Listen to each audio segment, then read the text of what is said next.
Cette bataille s'est déroulée le 13 septembre 1759.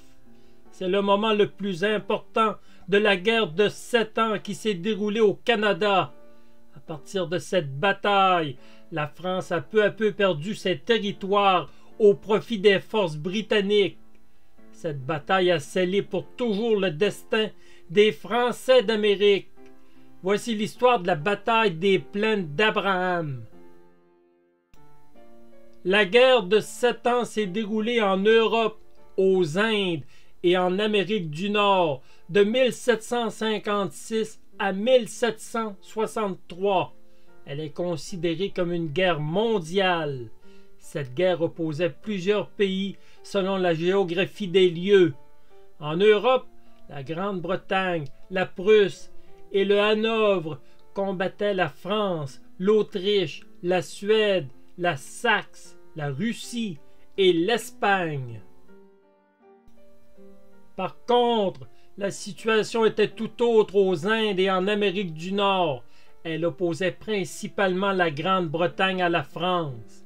Au Canada, le commerce et la possession des colonies étaient en jeu. Chaque pays s'était allié des Autochtones qui vont jouer un rôle primordial pour l'issue de cette guerre. Au début de cette guerre, les Français avaient un avantage certain avec des victoires à Fort Oswego près du lac Ontario et à Fort William Henry près du lac George. L'énorme région des 5 Grands Lacs était contrôlée dans sa totalité par les Français, ce qui protégeait de façon certaine les colonies françaises du Haut-Canada qui existaient depuis 150 ans. En 1758, lentement mais sûrement, les choses ont commencé à basculer en faveur des Britanniques. La surprise est totale durant l'été, alors que la forteresse de Louisbourg, au Cap-Breton, capitule.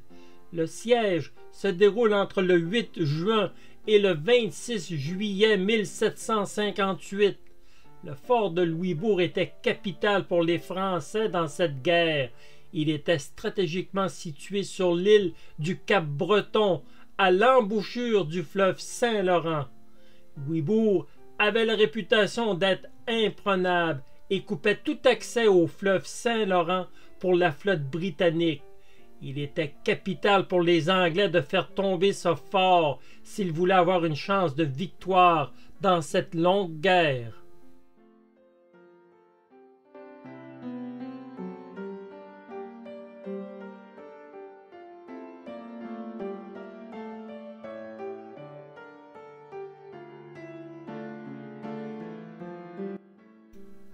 La forteresse de Louisbourg était fortement défendue. Les Anglais en étaient très conscients. Le 2 juin 1758, ils lancent une attaque avec des moyens énormes. Une flotte de 22 vaisseaux, 15 frégates et 120 bâtiments de charge. 14 000 hommes font partie de cette gigantesque attaque qui est menée par l'admiral Edward Boscawen. L'armée française, de son côté, a beaucoup de mal à se renouveler. Les renforts français sont bloqués par les Anglais, qui sont bien décidés à en finir une fois pour toutes avec la forteresse de Louisbourg. Le 8 juin, le général Wolfe débarque à l'anse des Comorandières. Le 19 juin, le bombardement de Louisbourg débute. Malgré leur supériorité, rien n'est certain pour les Britanniques. La forteresse est fortement défendue par les Français, qui répondent avec leurs énormes canons. Avec la prise de Green Hill le 26 juin, cette bataille commence à basculer. Les Anglais ont maintenant la possibilité d'installer des canons qui surplombent Louisbourg. Malgré toutes les difficultés rencontrées, les batteries sont installées et sont opérationnelles. Les Anglais prennent l'avantage. Malgré une résistance courageuse, les forces françaises commencent à céder. Toute sortie de Louisbourg est maintenant vouée à l'échec. La question à se poser est de savoir à quel moment Louisbourg va céder. Le 25 juillet, Une attaque nocturne détruit les deux derniers vaisseaux français, le Prudent et le Bienfaisant. Il semble qu'aucun secours ne viendra aider Louisbourg, car les Anglais ont le contrôle total de la mer. Devant cette situation, le chevalier de Drucourt n'a d'autre choix que de négocier avec les forces britanniques. Le 27 juillet, les portes de Louisbourg sont ouvertes. Louisbourg, forteresse imprenable, tombe aux mains des Anglais. Les Britanniques ont maintenant un accès libre sur le fleuve Saint-Laurent qui va les mener tout droit vers la Nouvelle-France et la ville de Québec. Les colonies françaises sont maintenant menacées très sérieusement. L'avenir d'un peuple est en jeu.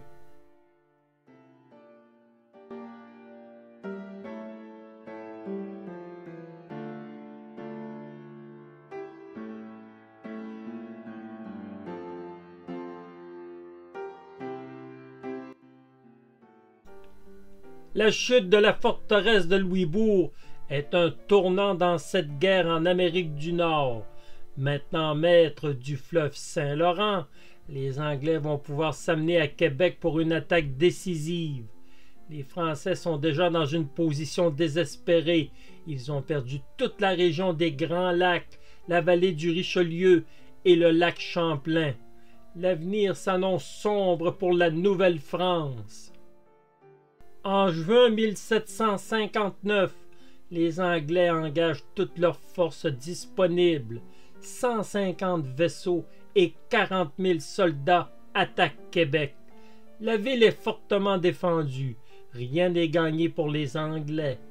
Le général français François-Gaston de Lévis repousse un débarquement des Britanniques près de la rivière Montmorency. Mais l'attaque est impressionnante.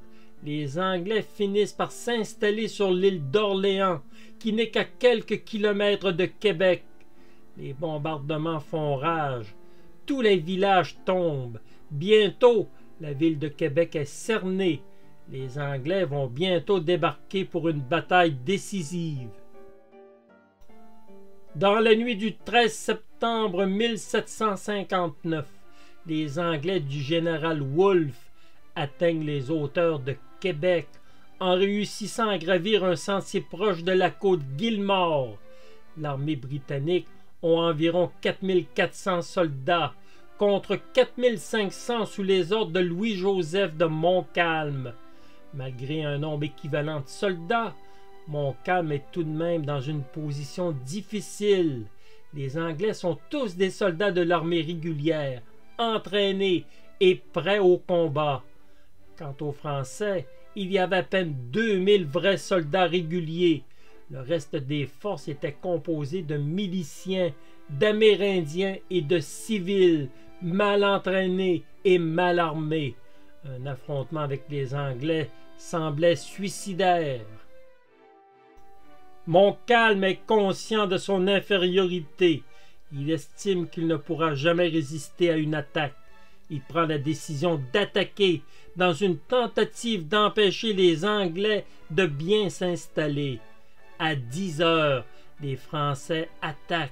Ils sont divisés en 3 lignes. La première est la plus solide avec des soldats réguliers. La deuxième est composée de miliciens et la troisième formée de soldats réguliers.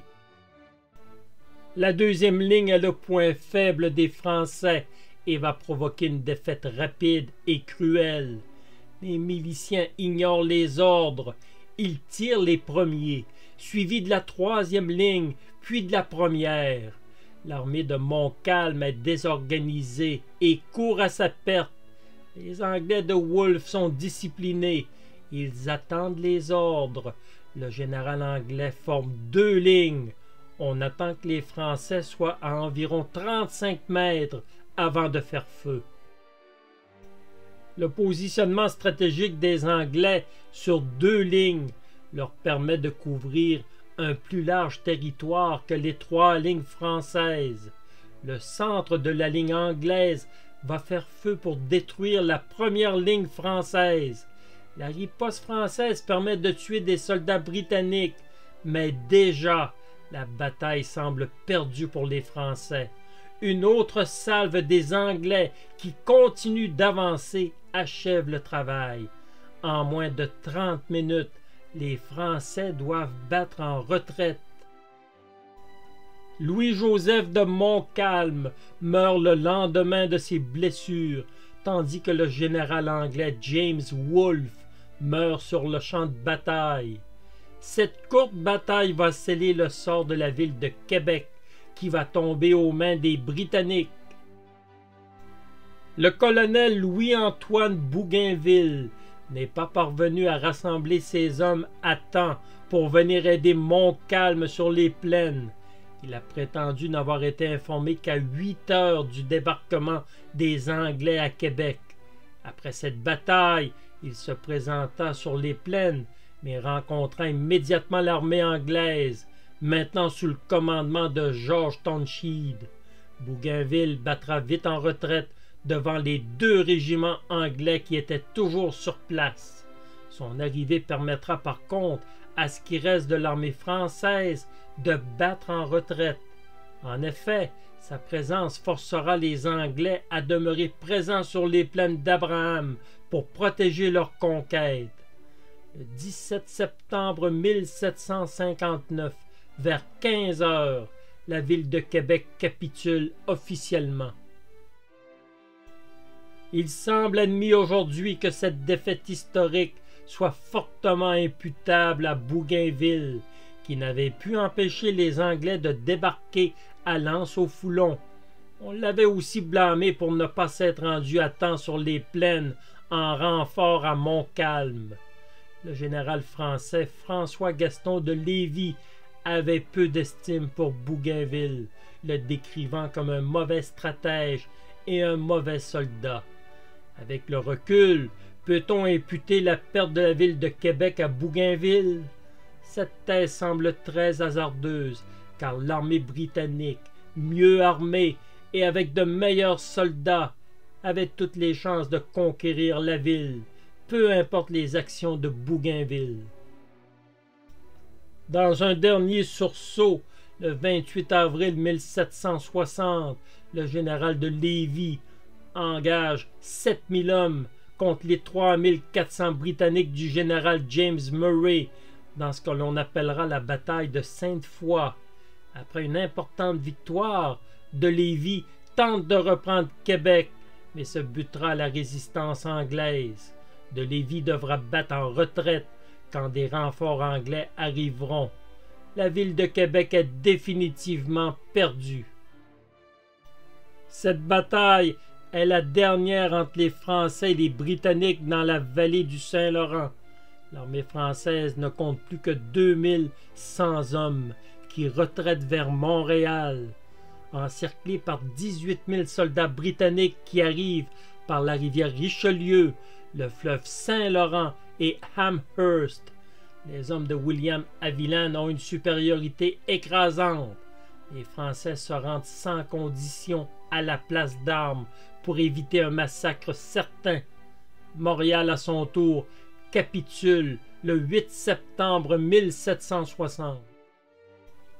Après la capitulation de la Nouvelle-France, le gouverneur Murray dirigera un régime militaire jusqu'à ce que le traité de Paris entre en fonction.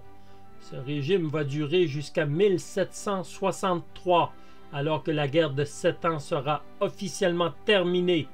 Les colonies ont terriblement souffert de cette guerre, étant en partie détruites. Les soldats aideront à reconstruire des habitations et à remettre en branle l'agriculture. Murray tentera du mieux qu'il le peut d'éviter une famine en faisant un inventaire des vivres.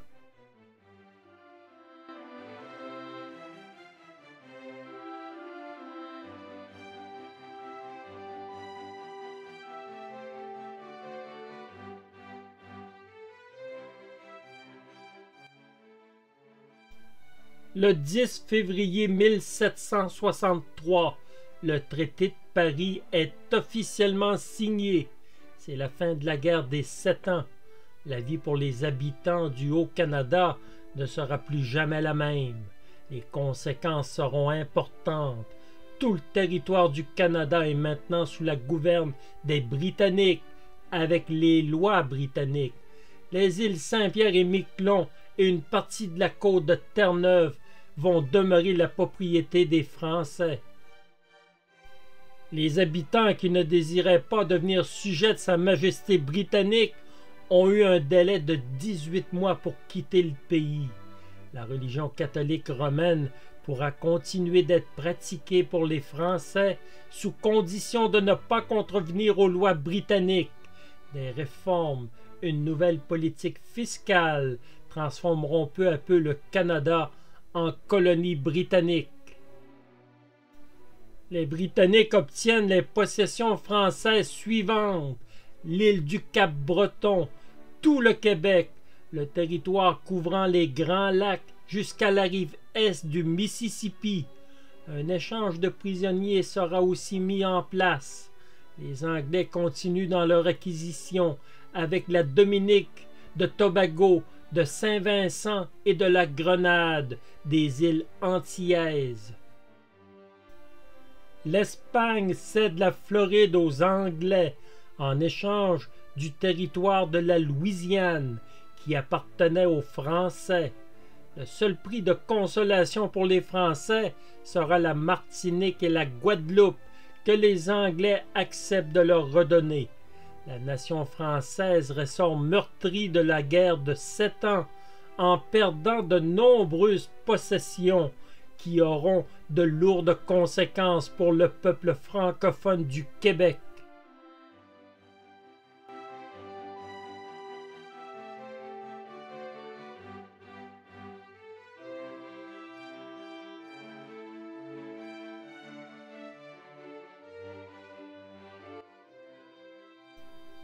En 1608, la ville de Québec était fondée par Samuel de Champlain.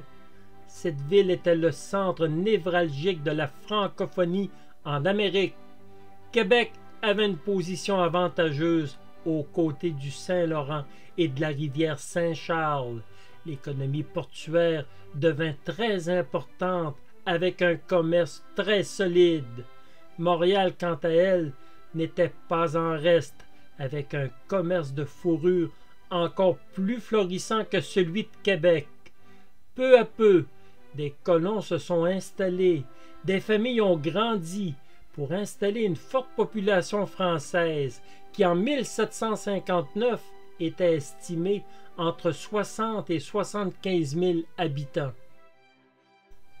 La guerre de 7 ans, de 1756 à 1763, a changé à jamais le destin et la vie de ses habitants. Les francophones étaient considérés comme le peuple fondateur du Canada, dans un pays à l'époque dominé par la francophonie. Peu à peu, à travers les décennies jusqu'à aujourd'hui, la représentation du français a été en constant recul.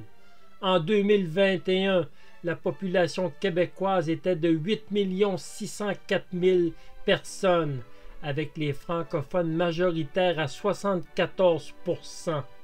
93 % des habitants peuvent soutenir une conversation en français, tandis que 51 % peut le faire en anglais. Le supposé bilinguisme du Canada n'est qu'un rêve qui n'a jamais pris forme hors du Québec, où le français est même complètement boudé. Dans la ville de Toronto, la langue française est la 17e en importance, aussi bien dire qu'elle est complètement ignorée. Tous les endroits où l'on retrouve des francophones au Canada rencontrent des problèmes pour obtenir une éducation en français, alors qu'à d'autres endroits, c'est complètement impossible. En 2022, le français ne fait plus partie du quotidien des Canadiens anglais hors Québec. Le bilinguisme ne concerne que la nation québécoise. Beaucoup de services comme Air Canada n'offrent pas le français lors de leur vol, malgré les lois en vigueur. Le recul du français se produit dans l'indifférence la plus complète des anglophones. Les francophones ne représentent plus que 22% de la population totale du Canada. Une immigration toujours plus importante de gens qui ne parlent pas le français affaiblit la langue au Canada. Des jours sombres attendent cette langue qui survit depuis 1759 lors de la victoire des Anglais. Le Québec est un petit îlot en Amérique, entouré par un Canada anglophone et les États-Unis avec plus de 330 millions d'habitants. Avec ténacité, obstination et courage, les Québécois ont su préserver leur langue. Vive le français, la plus belle langue au monde!